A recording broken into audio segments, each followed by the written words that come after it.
Pavarësi me litar në fyt. Denoncimi që i bëri qeveria e Tiranës mbledhjes së Helsinkit të kujton atë këllyshin e një fabule të La Fontainet që doli te dera një berberhaneje dhe filloi t'i lehte një elefanti, i cili kalonte në rrugën e madhe. Morali i fabulës do që të vërë në dukje guximin e këllyshit. Po në jetë, ne e dim se ai leh thjesht sepse është këllysh dhe s'bën dot pa lehur. Leh nga zakoni, leh sidomos kundër objekteve të mëdha që nuk i kupton dot dhe u trembet. Në ditët e prishjes me Hrushovin, në një nga kryeartikujt e Zërit të popullit, shkruhej: Hrushovi nuk do që ne të shajm as revizionizmin, as kapitalizmin. Po, këtë shajm ne. Ata din vetëm një gjuhë, atë të sharjes, të lehjes, kur është çështja për të biseduar me gjuhën e vështirë të diplomacisë në takim midis burrave të shteteve, ata nuk pranojnë të asistojnë se nuk e kuptojnë dot këtë gjuhë.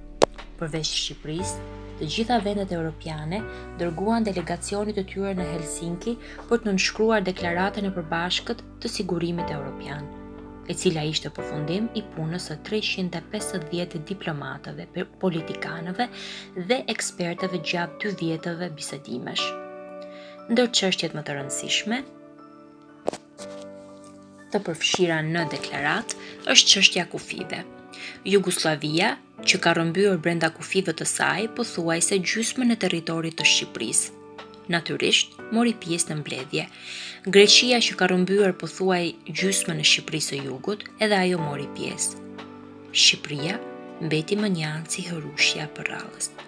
Mosmarrja pjesë e qeverisë së Tiranës në mbledhjen e Helsinkit e tregoi edhe një herë përpara botës se deri ku ka arritur ajo qeveri në rrugën e tradhtisë kundrejt interesave jetike të kombit shqiptar, dhe deri ku ka arritur ajo t'i verë këto interesa në shërbim të kuqedrës së verdhë të ekspansionizmit kinez.